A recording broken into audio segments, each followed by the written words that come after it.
कि हमारी नेता ने लगातार इनके विषय को लखनऊ से लेकर के दिल्ली तक उच्चतम स्तर पर इसको किया है। और मैं धन्यवाद देना चाहता हूँ दिल्ली के वरिष्ठ नेताओं को कि उन्होंने इस पर समय समय पर जितनी जानकारी मिली उस पर उन्होंने आगे कार्रवाई भी की। जैसे 6800 की एक सूची निकली, बहुत सारी चीज़ें हुई उस पर। और अभी ये बच्चे आए थे, इनको जिस प्रकार से आदेश आया है हाई कोर्ट का, उस हाई कोर्ट के आदेश के अनुपालन की अपेक्षा में लोग आए थे। तो मैंने इनसे बात की और इनको बताया कि सरकार इस पर अपना काम कर रही है, थोड़ा धैर्य रखने की ज़रूरत है। और तमाम समाज विरोधी तत्व भी आकर के करते हैं तो उनसे दूर रहने की भी ज़रूरत है। आप सबने सुना ही होगा, मैंने उनके सामने कहा। सर, आपने कहा कि दिवाली इस बार आप बच्चों की स्कूल में नहीं। देखिए, मैं इतना ज़रूर कहूँगा कि इन बच्चों के साथ न्याय होना चाहिए। हमारी पार्टी हमेशा इस पक्ष में रही है और जिस प्रकार से ये बच्चे लगातार इतने दिनों से परेशान हैं, समाज के वंचित वर्ग से आते हैं, तो कोई ना कोई रास्ता बना करके इनके लिए उनकी दिवाली निश्चित तौर पे स्कूल पे मनानी चाहिए। मंत्री जी, आपने जो भरोसा दिया है, अधिकारियों की दोषी आपको लगता है आशीष इसमें, जिस तरीके से अधिकारियों के लिए कहा गया?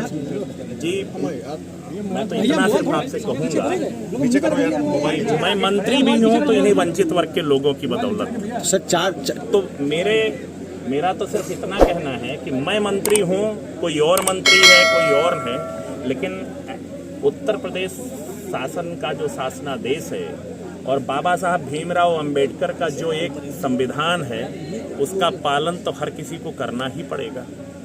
सर, 4 साल से ज्यादा हो गया सर, आप लोग की अब तक नहीं सुनी जा रही थी सर? सरकार में क्या पिछड़े समाज के नेताओं की नहीं सुनी जा रही है? अब ये बच्चे अगर शिकायत कर रहे हैं तो हमें उस पक्ष को देखना पड़ेगा कि किन लोगों ने गुमराह करने का काम किया। आपने मंत्री पद से हट करके आपने पार्टी के अध्यक्ष के रूप में बोला है कि उन अधिकारियों पर भी कार्रवाई होगी, तो उसको लेकर के सर सरकार में किसी से बातचीत हुई या आपने? देखिए, हमारी पार्टी तो लगातार इस चीज़ की मांग करती रही है कि अगर बाबा साहब भीमराव अंबेडकर के संविधान के तहत जो व्यवस्था है और उत्तर प्रदेश शासन का जो शासनादेश है, उसका अगर अनुपालन में किसी प्रकार की कमी रही है तो गुमराह करने वाले अधिकारियों को हमारी पार्टी ऐसे अधिकारियों के विरुद्ध कड़ी कार्रवाई की मांग करती है। आपने कहा कि इनके साथ इंसाफ होना चाहिए, तो क्या पिछले 4 साल में जितने दिन से भी ये कर रहे हैं, इंसाफ नहीं हुआ था क्या अब तक? मैं आपसे कह रहा हूँ कि ये व्यवस्था की वो है।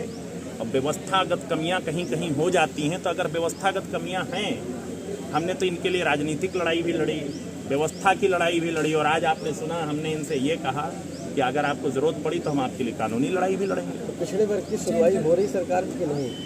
देखिए, माननीय प्रधानमंत्री जी के नेतृत्व में पिछड़े वर्ग के लिए केंद्रीय विद्यालय, नवोदय विद्यालय और सैनिक स्कूल जैसे संस्थानों में आरक्षण देने का काम हुआ है। ये काम एनडीए की सरकार ने किया है, तो मुझे लगता है कि एनडीए की सरकार ने पिछड़ों के लिए बहुत कुछ काम करने का। सर, बुलडोजर जैसा मुद्दा सुप्रीम कोर्ट में उठा, उसको लेकर आपकी पार्टी की क्या लाइन है सर?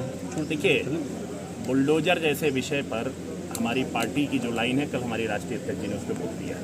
सर, आप बार बार प्रधानमंत्री जी का नाम ले रहे हैं, मुख्यमंत्री जी के बारे में भी कुछ बोलेंगे? मुख्यमंत्री जी हमारे नेता हैं।